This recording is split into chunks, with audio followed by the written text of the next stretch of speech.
if this works, and I think it will, you should be able to go out there and fucking clean house, huh? Dying Light. Don't walk in thinking it's going to be a powerful narrative with huge realizations and character twists. Run in thinking that you're going to enjoy the most thrilling uses of parkour in a video game. Because that's what you'll be paying for. A thrilling experience of panic and skill thrown together to make you freak out at every turn. Dying Light delivers the story of Kyle Crane, a freelance operative for the GRE, a company who basically reeks of evilness, overbearing control, and manipulation. It's up to him to find and secure a file that basically contains the fate of the world, somewhere in the big city of Haran. But in truth, Crane's just trying to save his ass from zombies that scale from 1 to psycho. He also tries to help people. And coupled with the voice actor Roger Craig Smith, Crane feels like a big brother who's just trying to help, realizing he's put others in a pretty shitty situation, and is doing the best that he can. I have a secret. Really? Yeah, well, so do I. What's your secret? I'm a GRE agent. What do you got? Can you get my blocks for me? But that's not really a secret. What do you have at your disposal? Your 2 legs as you walk around, run around, jumping on everything you see to avoid these zombies and acquire your goals. As you level up, which by the way involves a very satisfying skill tree for crafting sickles and swords, bumping up dexterity, applying slides and drop kicks, everything really, you access 2 of my most favorite tactics. Camouflage, which consists of slapping zombie blood all over your face to fool the deformed denizens of Haran, and the grappling hook, which makes shifting across in the air as fun as fighting titans. What I sincerely like is that even the side quests, or better yet, the people you just meet along the way, have their own names, their own stories. Some are just people caught in the mess, while others are just hilariously bonkers, zombie plague or not. I feel that you're saving these individuals, not just nameless people you find getting their heads bit off at every corner, which, don't get me wrong, nameless deaths do happen in this game. But the city feels alive with these characters, despite, well, almost everyone being dead.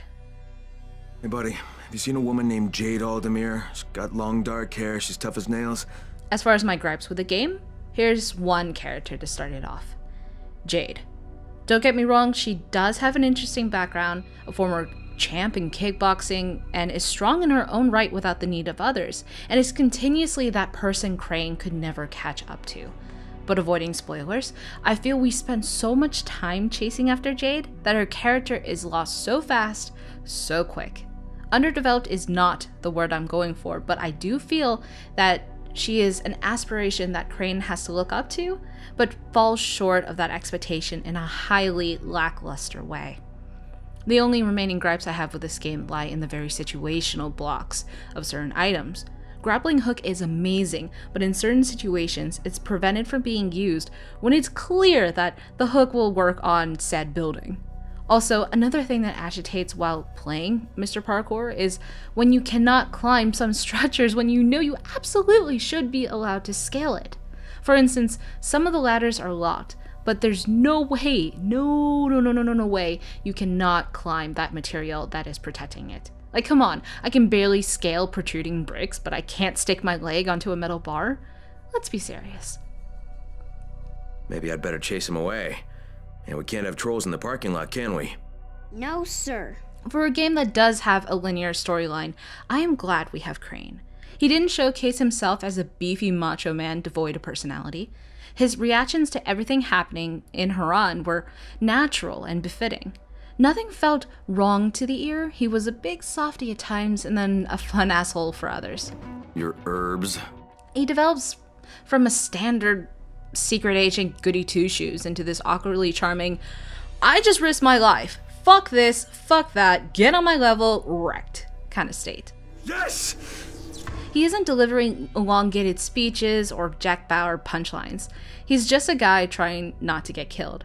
And although I am kind of sick of playing male protagonists every single game, he was a real funny guy I enjoyed listening to for hours on end. To anyone who can hear this, I'm going to cut off your head, but not right away, of course.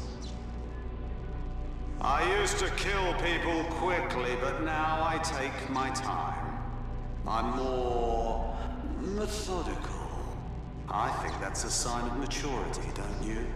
For those wanting to play this game, however, a big warning. Do not play if you can't stand the following. 1. Corpses. 2. Copious amounts of blood. 3. Corpses spewing out copious amounts of blood. This game is not for the faint of heart, and many different times in the game, even I have struggled to deal with some of the enemies that came by.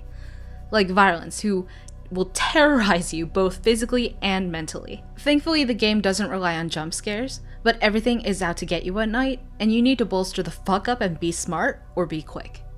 You're a badass and all, but, you know, well, there's still room for improvement. You know what I'm saying? Like your performance could have been better. No offense or anything. Huh? While the main story is cheesy and linear, running around slaying zombies is extremely fun. Crane's a good guy with his own motivations, who feels natural to some guy you'd find across the street, just trying to survive every day in a zombie apocalypse. And when interacting with the citizens of Haran, he's a pretty funny guy. You can use your brute strength. We know you primitives are keen to show how strong you are, to demonstrate physical prowess. You think it will attract females? Ugly and stupid, what else does he have? How does he live like that? Dying Light. Thanks for watching. So, thanks to Gunrun, you may have heard him during the Nekopara Let's Play, I have one PC code for Dying Light. If you want to win a copy, answer the following question in the comments section below. What is the one weapon you would keep in a zombie apocalypse?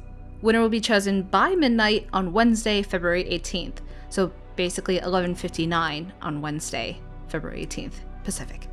Good luck, everyone. Happy hunting.